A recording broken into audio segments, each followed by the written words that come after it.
with a whole lot of truth. Remedy Revolution is here for you.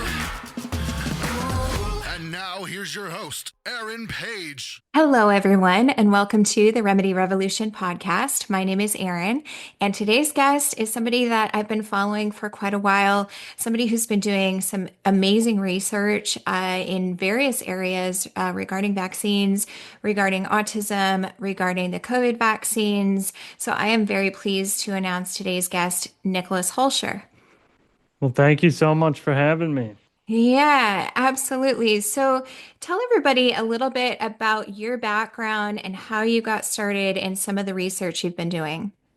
Yeah, well, I went to the University of Michigan School of Public Health for epidemiology training back in 2022, and I graduated in 2024. But what happened in the span of those years was I needed an internship at U of M to do a research project. I reached out to all of my professors, and every single one said, "No, we're full. We don't have anything for you." And so, since I was following Dr. Peter McCullough already, as the pandemic began, and even a bit before so, I thought, why don't I reach out to him? Maybe he had something.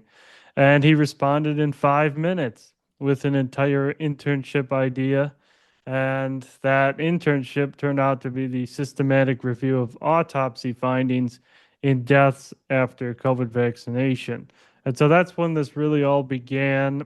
And that's when, it was very interesting what happened at U of M as I presented that information and did that research in a, heavily vaccine biased school. And we can talk about that if you want. But yeah, that's Sure. that's how it all began. Very, very interesting. Yeah, let's talk a little bit about that. So, we've talked on the podcast a lot about things like the Flexner Report and the Rockefeller Foundation and some of the history behind the medical schools and the AMA and why they are so pharma heavy in their education, as well as, a lot of the, research. Journals and things of that nature obviously have funding provided by pharma as well. So tell us a little bit about your experience educating yourself during that very, let's say, volatile time, perhaps. Yeah, well, I'll tell you. So, as I was doing it, I had to talk to some of my professors about it, get their approval, and some of them they had to kind of sign off on it. And as I was talking with them, I was warned that I would have no career if I continued to do that, if I continued to work with Dr. McCullough. And they basically said, listen, you shouldn't do this. But I went ahead anyways, and then I presented these findings at the poster session at the end of the year, where we kind of present what we did. And I would have professors, my own professors, walk right past me without even looking at me as if I wasn't even there.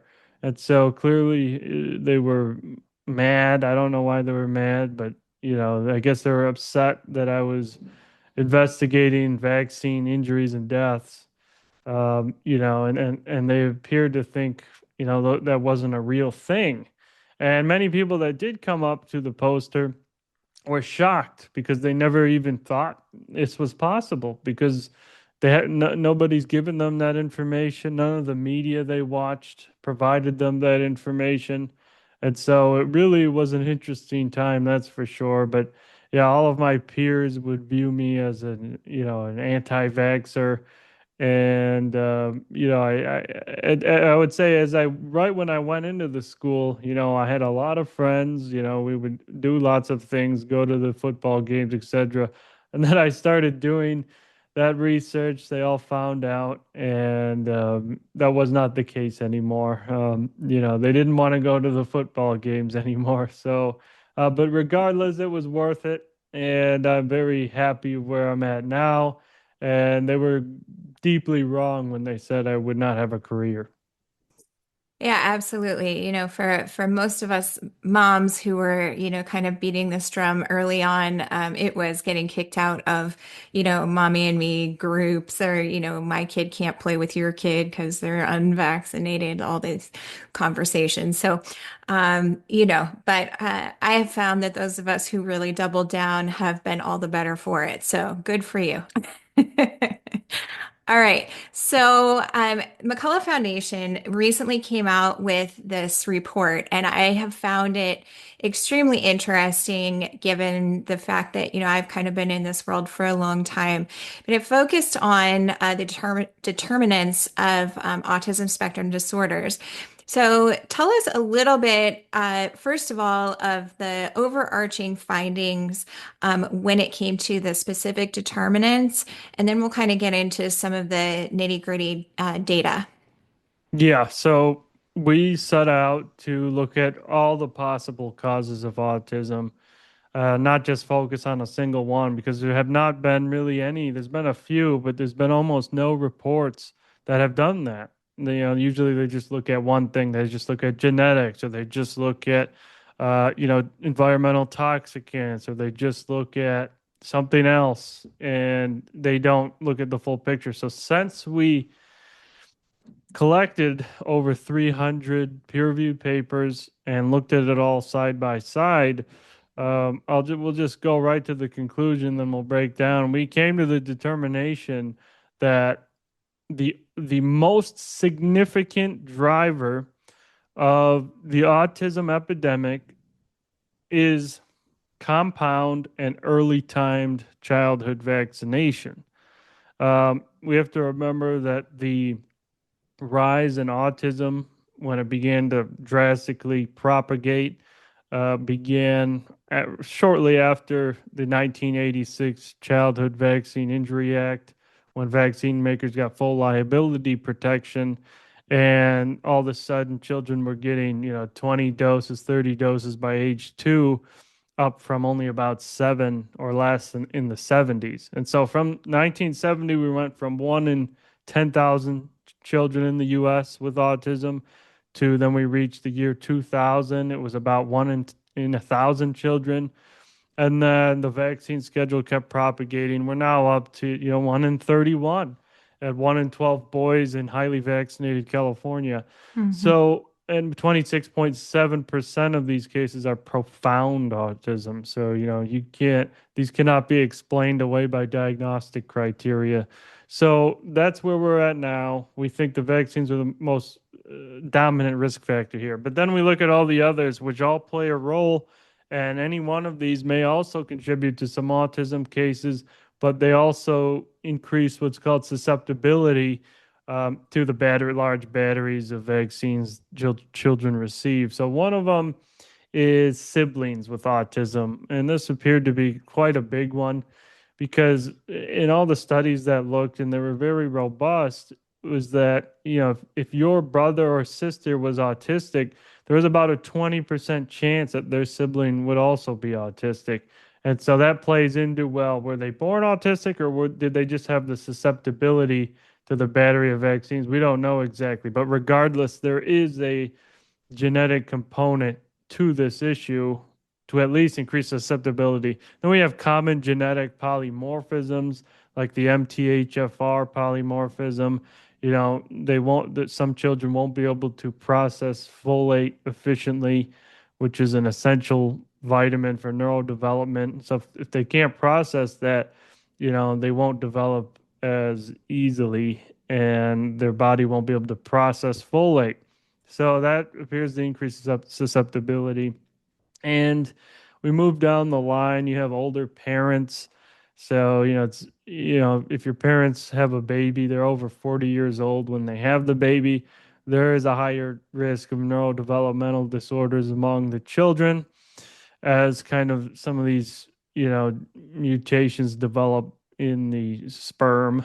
And you have a far healthier baby if you have it during the prime reproductive years, not after it. And then we move down to the environmental toxicants, or Mhm. we'll start with a maternal immune activation, where say the mother gets an infection or has some sort of chronic immune autoimmune disease, and it appears that when that's the case and they're pregnant, a lot of this, inflammation and etc. and dysregulated immune function can affect the developing fetus in a negative way. It could perhaps be causing neuroinflammation in the developing baby's brain and result in central nervous system damage. But there's so many things that play a part into that. But that does appear to be very important in these causes of autism, where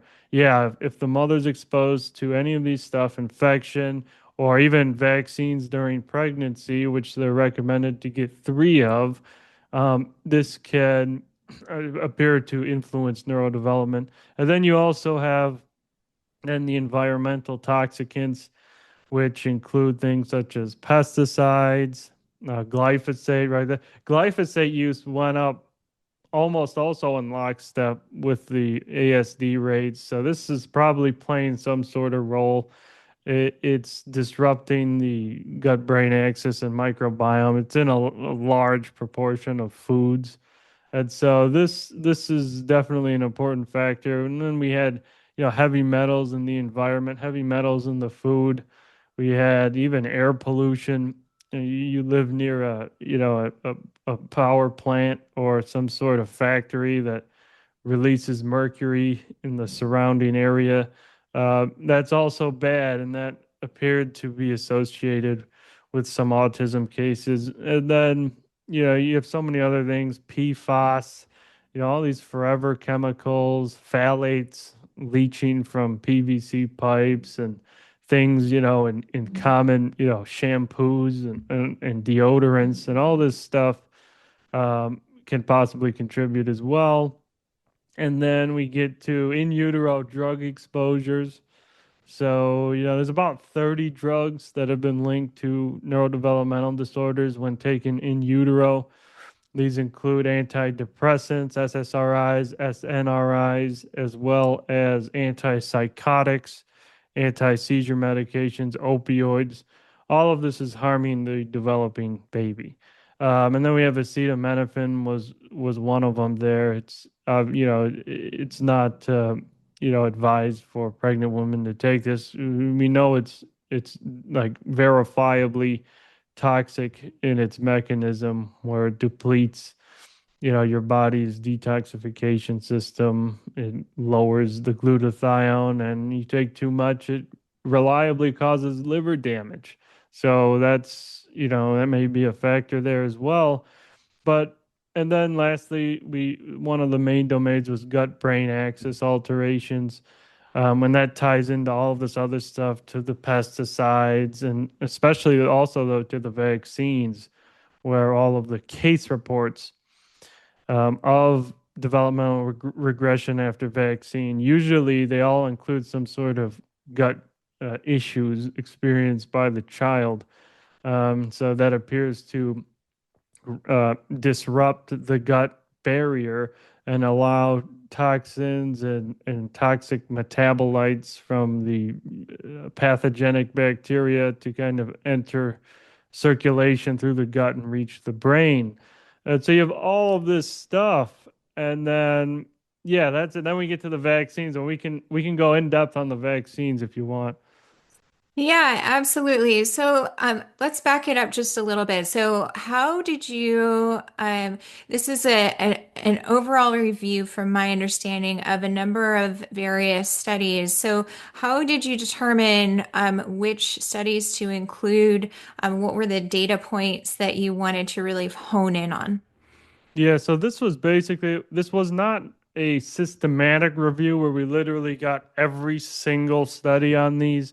That would be impossible. We would have probably, 10,000 studies in there. So this was just a comprehensive review, Mhm. or it can even be called a narrative review, where we tried to get the most cited papers in all of these domains that have kind of been used as major pieces for investigation. So when a paper is highly cited, it means, that's basically what all the other researchers are using as scientific background. So we tried to get all the highly cited papers and get as many studies as we could, particularly most recent ones in assessing these types of domains. And we really wanted to get, population level data.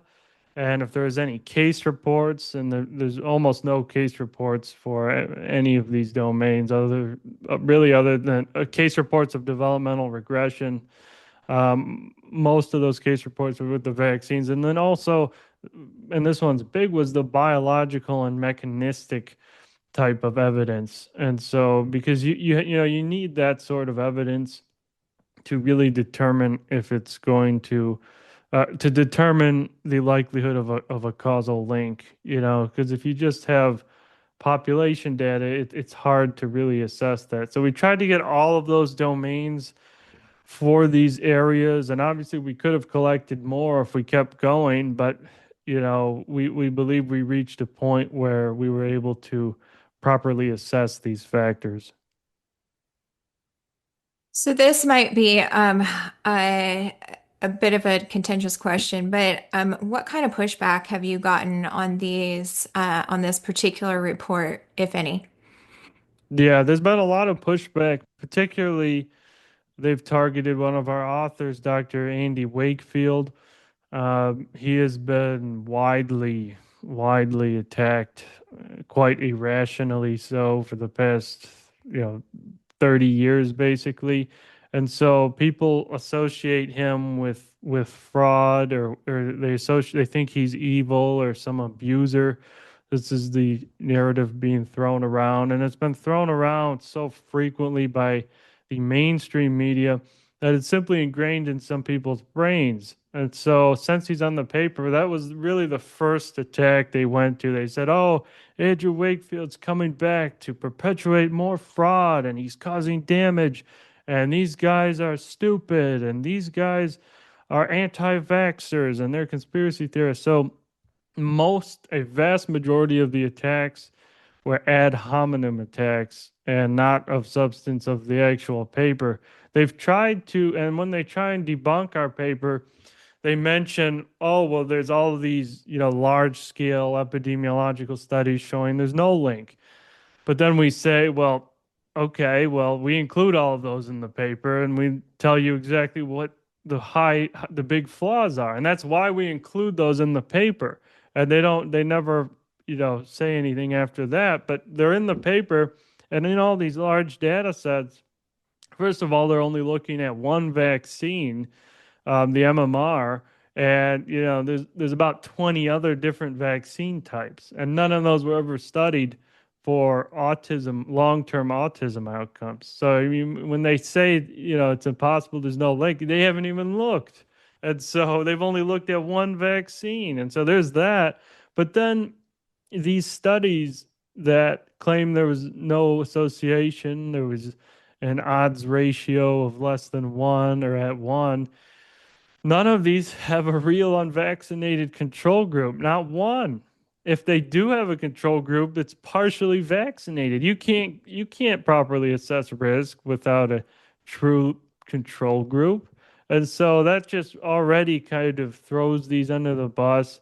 All of these were done basically in early 2000s to about 2014. And so in our study, we collected all of the most updated evidence, all of the most up to date biological and epidemiological evidence. And then there also have been studies that have shown that the MMR actually increases autism risk, and even reanalyses of these large studies that showed no association. We also include those reanalyses, many of which were done by Dr. Brian Hooker, actually do show increased risks when actually looking at the supplemental data. And so those attacks are not great, but this is big, and this cannot it has never been attacked. They don't know what to say about it. Is that in the 12 studies that actually did have a real unvaccinated control group, and all 12 of them, the unvaccinated were far healthier, all 12. I mean, it was undeniable. And then, so what did they have? So the vaccinated in all these studies had higher rates of autism. So, I mean, there you go, higher rates of other neurodevelopmental disorders, including ADHD, tics, speech delays. They also had higher rates of autoimmune disorders, of asthma, of skin disorders, of all sorts of bad things. And it was undeniable. So basically what happens, and the big one that we also include was the large Henry Ford study that there was just a Senate hearing on with 18,000 children, followed them for 10 years. And the vaccinated, again, they had like 2.5 times higher risk of chronic disease. 57% of vaccinated children develop chronic disease. Only 17% of the unvaccinated do. So it's just quite clear that these vaccines, this hyper vaccination of children, was undoubtedly contributing to biological damage and inducing these diseases. Okay, so in this review, what qualified someone as vaccinated versus unvaccinated? In other words, are you looking at children who had been fully vaccinated or partially vaccinated? I'm just curious how that data point was utilized. Yeah, so, well, in the vaccinated versus unvaccinated ones, the unvaccinated were completely unvaccinated. They didn't get any doses. So we ensured that in those particular studies, there was no partially vaccinated. And again, in the neutral studies that show no association, the so-called unvaccinated groups are partially vaccinated, and even a lot of the time, mostly vaccinated. And the fully vaccinated groups in all these studies, there was no common endpoint here. It really just meant in a lot of these, did they receive, the MMR or not? Or in the Henry Ford study, for example, is like, did they get it, at least one vaccine? So again, that kind of muddies the waters. Where we would probably see even higher risk if we had these endpoints of, did they follow the full schedule? But there were some studies that looked at that, and it's really such a broad range that it's very hard to do what's called a meta-analysis, where you would take 10 of these studies and combine their outcomes of what they found, because they all use different outcomes and have different variables. And so, yeah, that becomes difficult, but that's the consequence of, researchers not being allowed to really look at this issue for fear of losing their careers. Yeah, and I mean just the religiosity of the vaccine conversation over the years and the safe and effective mantra over and over and over again, to me is really proof that, especially people will say, I believe in vaccines. Well, okay, I don't need to like say I believe in cars to know that I get in my car and drive to, to the store. Like I don't believe in cars. I just know they exist, So that whole conversation, I think, really points to kind of this this such a taboo topic that it's verboten, right? Like you cannot even speak about vaccines in a negative fashion, and if you do, you're some kind of heretic. So it's very much appreciated that the research is finally being compiled, at least, and people are starting to, look at this and understand maybe this is the blessing of COVID, that now people are a little bit more open to kind of, looking behind the curtain, if you will. Was there any data point that was particularly surprising to you or the other researchers at all? Mm, yeah, what was surprising was what I mentioned earlier, was the all 12 vaccinated versus unvaccinated found, the unvaccinated were far healthier. That was probably one of the most shocking, but also the fact that we identified 107 studies that indicate a positive association between vaccines and autism or other neurodevelopmental disorders that span population level, epidemiological, all the way down to the mechanistic and neuropathologic evidence, down to the clinical case reports of this actually happening. And so we had the full picture of what's happening. We even identified the mechanisms behind it, where it appears what's happening is that a child will be born normal in a lot of these cases, and then they get now up to 32 doses by age 2. It's over 20 doses by age 1, and they get these vaccines, and then they get a fever, a very high fever, and then that develops into febrile seizures. And then and this is, again, this is documented in so many case reports published, but also by the parents themselves who report this happening. So they get the seizure, and then as they recover, they're not the same person anymore. They can't make eye contact. They forget words.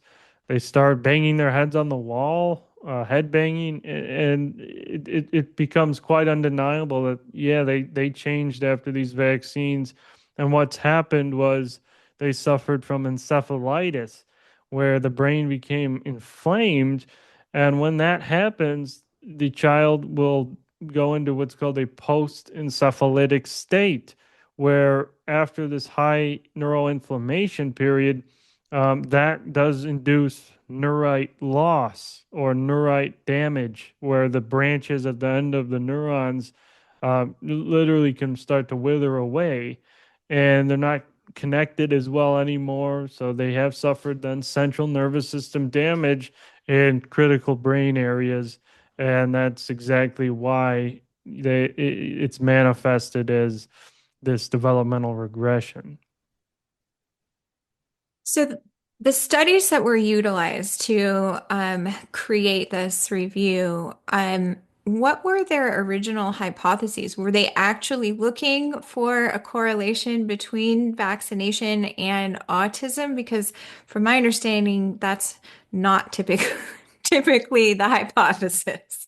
Yeah, a vast majority set out to try and specifically show that there's no link. And so that's the problem. And a lot of the time they manipulate the data, the models they use in order to get the association to neutral. And that's been verified multiple times. It's outlined in our report. But yeah, it's a lot of these studies were looking at the in the test tube, and exposing animals to mercury or aluminum. And so the most of those were true in what they documented, and they all documented severe neurological damage from these. But yeah, it's usually these epidemiological ones were the ones that were heavily biased. Many were funded by, conflicts, pharmaceutical conflicts, and of course, they're going to have these conclusions to try and they wanted to. The end goal of those studies is to increase vaccine uptake and decrease vaccine hesitancy, because they look at those as a form of disease. And that's a big problem, because it doesn't matter what's in these vaccines at all. They just want to pump as many of these into children as possible. And if you disagree with that, you have vaccine hesitancy, and that's a bad thing to them. So it's all this stuff combined, but yeah, it's a very mixed literature, that's for sure. Yeah, so let's just reiterate. So, what was the actual percentage rate that you're looking at as far as vaccinated versus unvaccinated that you're seeing in that uptick in autism spectrum disorders? So you mean what The pers yeah, go what on. percentage of prevalence was in the vaccinated group versus the unvaccinated group? Well, it was usually it was about, a few percent of the entire vaccinated population would have autism. Mm. It was like 2% sometimes up to 4 or 5%.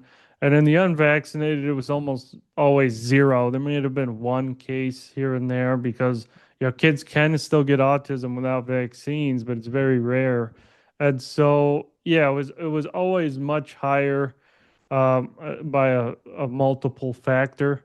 And it was quite undeniable. And in the Henry Ford study, for example, I think there was just one autism case in the unvaccinated, and there was like 19 autism cases in the vaccinated population. So it's always higher by an order of magnitude in the vaccinated.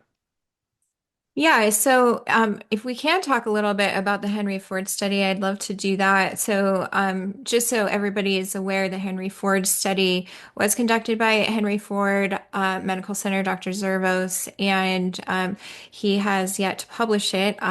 Maybe Nick, you have a little bit of insight into why that is, but from the film An Inconvenient Study, you can see lots more information on that, why he is stating that he's choosing not to publish, why Henry Ford is up in arms over this unpublished study.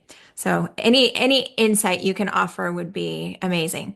Yeah, well, as outlined in the Inconvenient Study documentary and as shown by Dr. Zervos himself, he was afraid of losing his job, and so he never published it. And yeah, that's very disappointing because this was probably would have been the most important vaccine safety study ever.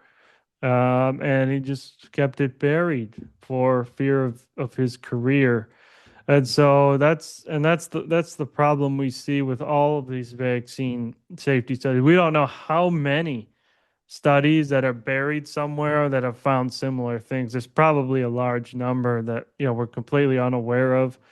But and so it was great, I think, that Del Bigtree kind of identified this and blasted out what the study found. And again, it was undeniable. 57% of the vaccinated become chronically ill. Only 17% of the unvaccinated. And it's such a large, striking difference that you can only come to the conclusion that the vaccines are harming people. I mean, it's inducing chronic disease, and it's no mystery why it's doing that, because you're simply injecting directly into their arms, reaches the bloodstream of neurotoxic materials such as the aluminum salts that gather in the brain. They deposit in neurons. And that's another, those papers were included in our report. They find higher levels of aluminum in autistic individuals' brain cells. And so it literally goes there. Also, in these vaccines, there used to be thimerosal, and that was definitely a big problem causing encephalopathy or brain dysfunction. But that's out. But it didn't matter because autism keeps increasing. So it's all these other factors. So it's the aluminum, it's the polysorbate 80, this emulsifier they add. It's toxic to the organs. They add in neomycin, which is a highly toxic antibiotic. It's still in there in residues. They don't clear it all out, and you have formaldehyde in these. I mean, it's a carcinogen. Even if it's in low amounts, it doesn't matter. You're injecting so many doses into people, and then you have as well, and this is very worrisome, is fetal DNA fragments. Just trillions of DNA fragments in the MMR vaccine and some hepatitis vaccines because they use aborted fetal lung tissue from the 1970s to churn out vaccine antigens and then they put that into the vaccine and they don't clear out all the DNA from that fetal tissue. And so a 2015 study, and that's also included in our report, identified all of this. And they even identified that this fetal DNA can integrate into human cells' genomes and take up up to 0.6% of their entire genomes can become this fetal DNA from this other human.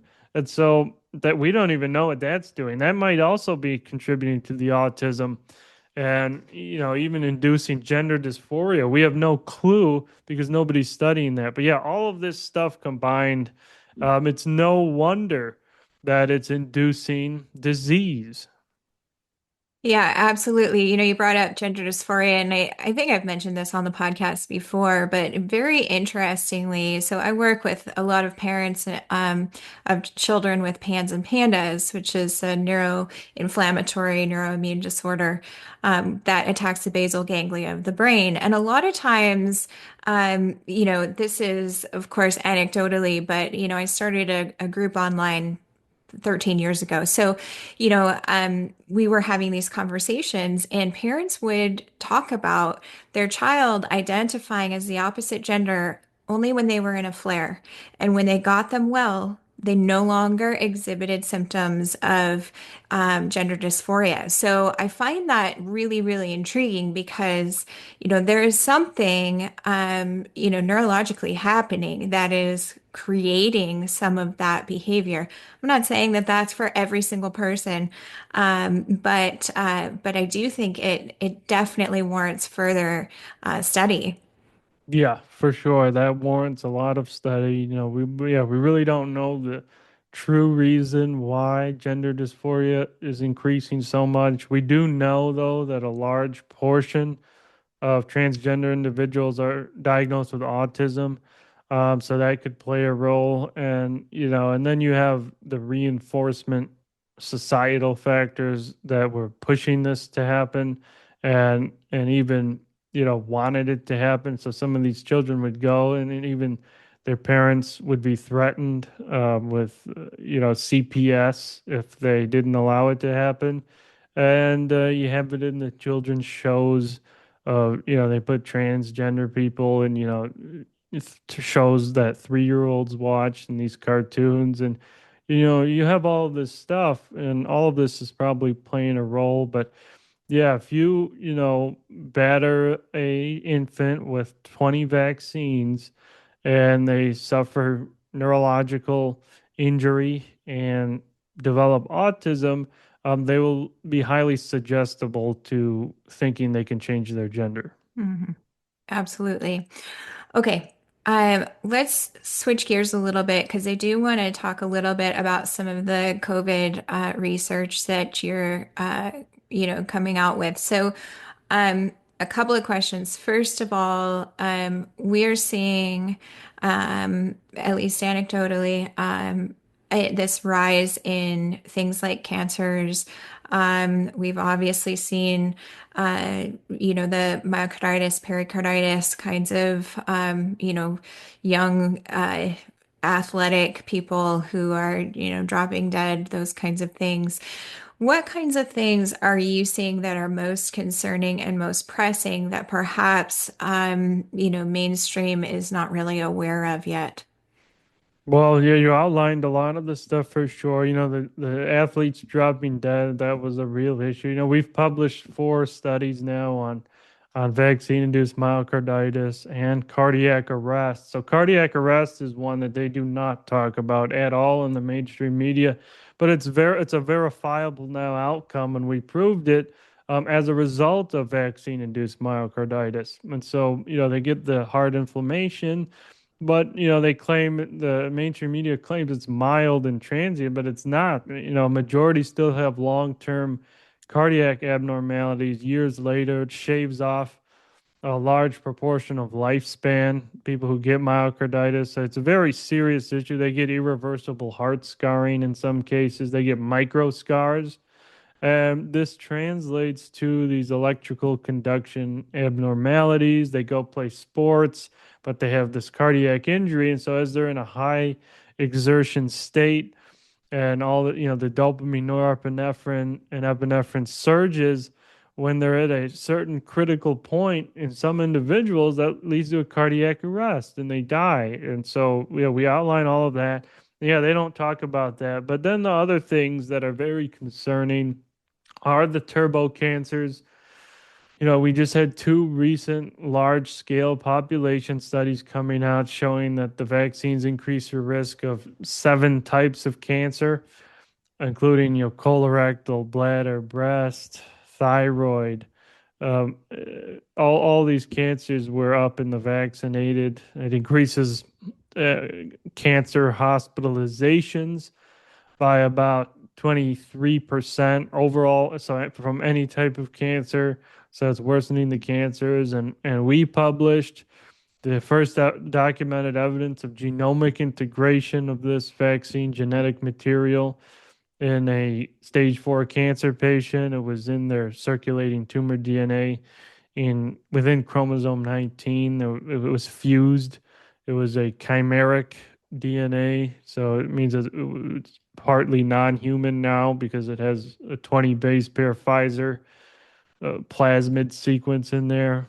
And so we have that, and then we have as well. We have a transcriptomic paper looking at this, which looks at what's called gene expressions. So, how your genes are working in your body, which give instructions to make proteins. Thousands of them become dysfunctional and dysregulated after these vaccines, resulting in all sorts of issues, including cancers and suppression of tumor suppressor genes P53 and BRCA. So we've documented all of that. And so cancers, and they're claiming now they're using some study that says the vaccines improve cancer outcomes. It's just ridiculous at this point. And then they don't report on any of these studies I just mentioned, which have now, then they're absolutely extremely strong studies. And so they selectively will pick only the studies that show the vaccines are safe and help things. And so that's a major barrier. But one thing, and this just came out, and this might be one of the most concerning of so far of what we've identified. And what I just said is very disturbing already. So in this study, they got a sample of about 85 people, and they claim they had long COVID, but 94% of these individuals were vaccinated.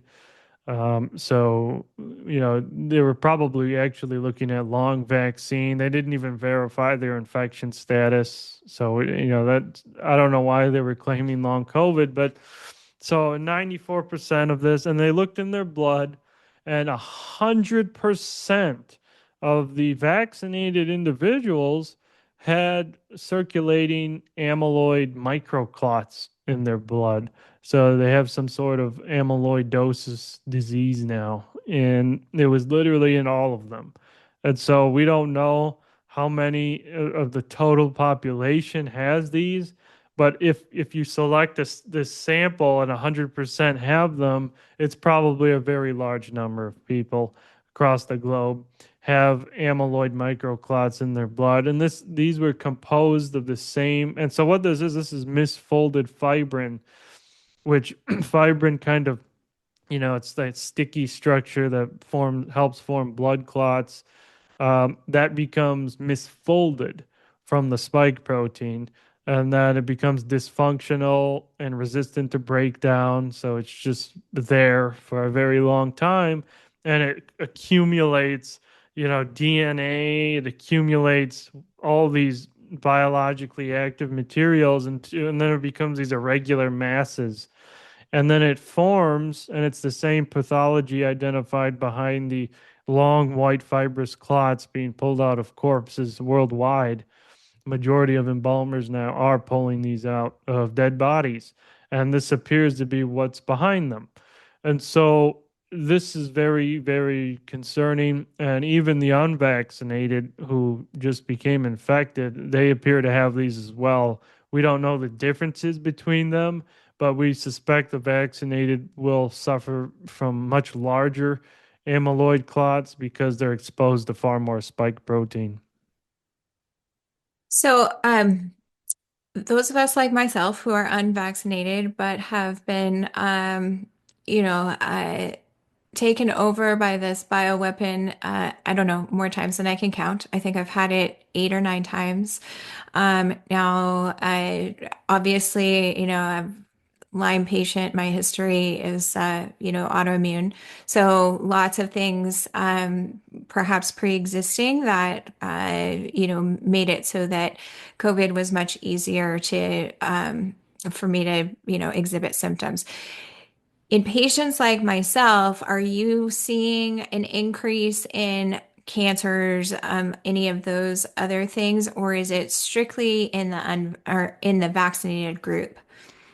Yeah, so that's the problem. We have to really starting to investigate this, but it's clear that all of this is higher in the vaccinated groups based on all these recent studies, and they will by far have the highest risks of these cancers and other things. And then, but we have, the emerging data that says that, the spike from the manufactured synthetic SARS-CoV-2 is also, suppresses tumor suppressor genes. And so, yeah, this, bio warfare activity that has unleashed a synthetic gain of function pathogen on the world, that also is playing a role here. But yeah, the risks are far higher with those who directly receive these gene therapy products for sure. But yeah, we have to start looking at the unvaccinated. And yeah, I haven't received any doses either, but I did get COVID a few times, and it was quite severe. And I don't, I might have these amyloid microclots as well. We just don't know because the CDC is not doing their job. Mhm. You're right, and so you'd think when they find a signal of possibly a majority of the globe having a severe pathology in them, you'd think they'd really kind of jump on that quickly and see how many people it's affecting, but they're not doing that. And so that's what we really need. We need them to get back on track and act like the Centers for Disease Control and Prevention. But that's not happening. Yeah, and I think ultimately, so many people have had a tremendous amount of faith in our agencies, as well as, the scientific body, right? Because I always go back to Fauci's proclamation of him being the science. So if you're against him or you don't believe him, then you don't believe the science. It really has become kind of this religiosity nobody is able to question. And it really, kind of,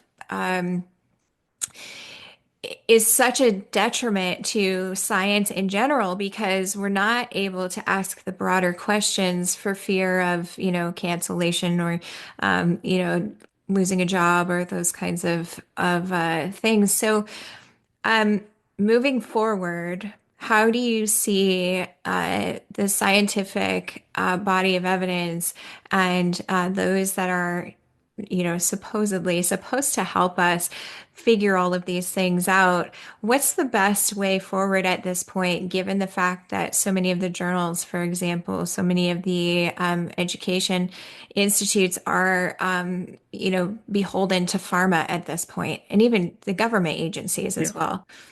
Yeah. So yeah, we've exhausted lots of options. We've published all we've could so far. All the data is compiled, and actually in the peer-reviewed literature, a lot of the time they retract papers that go against their narrative. They've retracted many of ours, and we've gotten the message out that these are dangerous to the vast majority of the population. Only less than 20% are still taking mRNA shots. So we have won in that aspect, but the remaining 20%, they're kind of being duped with fraudulent recommendations that these are still safe. And we don't want this to happen to anybody. So, what needs to end and what can we do still as they continue to authorize these? Well, there's only a few options that may really be effective here. One is obvious, and it's to continue to share all of this information with your friends, with your family, and ensure people see, the actual data that's coming out so they understand. So as long as the general public is aware, we're on the right track. But, then we obviously have to deal with the captured agencies. And because we have to remember, they're not done, right? They're working on self-amplifying mRNA vaccine microneedle patch implants for biological vaccine passports with a quantum dot chip that will literally be in your body for 5 years to enter grocery stores, etc., funded by the Gates Foundation. They have all of this stuff ready to go. They still have biolabs operational. They can release whatever they want. And so we need a special task force that is formed with the government, with a special prosecutor and a scientific team that will investigate all of the crimes that have been committed and start issuing criminal charges and hold those people accountable and remove them from any places of power they may still be, because we now have all the evidence. We already know these shots have permanently disabled, injured, or killed, millions of people globally. Estimated death count in America is 500 to 600,000 conservatively.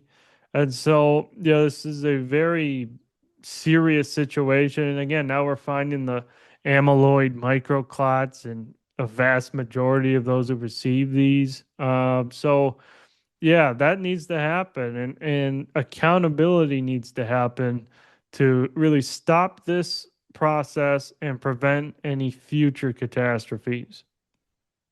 Yeah, I could not agree more. I think in the past they've attempted things like fines and, for a multi-billion dollar, trillion dollar in some cases corporation, what do they care? Like several hundred million, whatever. We'll just pay it. So I think the only way forward is through accountability of some sort. Absolutely. All right. Nick, where can people find your work and some of the research that we were alluding to here?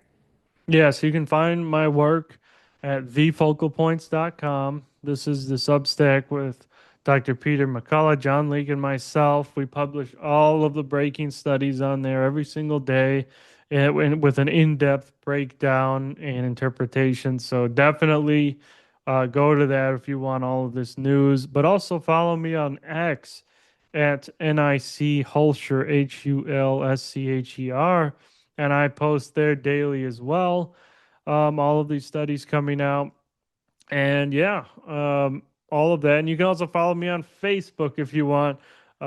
If you don't use X or don't want to go on Substack, I'm also on Facebook. Awesome. All right. So I ask every single one of our guests 8 rapid fire questions at the end of our show. And these questions are just designed to give us a little bit more insight into who you are and what makes you tick. So are you ready? Yes, All right. Number one, if you could choose only one natural remedy for the rest of your life, what would it be? vitamin C. No, no, no, vitamin D. Sun. There we go. All right. Number two, tell us something most people don't know about you. I used to play hockey. Nice. All right. Number three, if I were to compile a playlist of happy music, what song would you suggest be added? Ave Maria. Nice. All right. Number four, what is your favorite guilty pleasure? Eating copious amounts of pizza. Right? Hey, I mean, it can't be that bad, right? All right. Number five, what's the most influential book you've ever read? Vaccines, Mythology, Ideology, and Reality by John Leake and Dr. McCullough. Awesome. Got that one on my shelf. I haven't read it yet, though, I'll confess. All right. What does the word revolution mean to you? Major societal change. What does the word remedy mean to you? Fixing a serious issue. All right. And lastly, if you could impart one piece of wisdom onto our listeners, what would that be? Don't give up despite all of the demoralization and, facade that we're apparently failing. We're not failing, and we can still win this fight against our captured government and this biopharmaceutical complex. Do not give up. I could not agree more. Thank you all for listening. Thank you to Nicolas Hulscher for being here today, and we will see you all next time. Take care.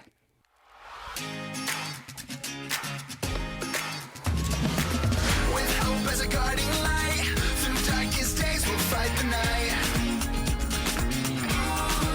With a whole lot of passion, with a whole lot of truth, remedy revolution is here for you.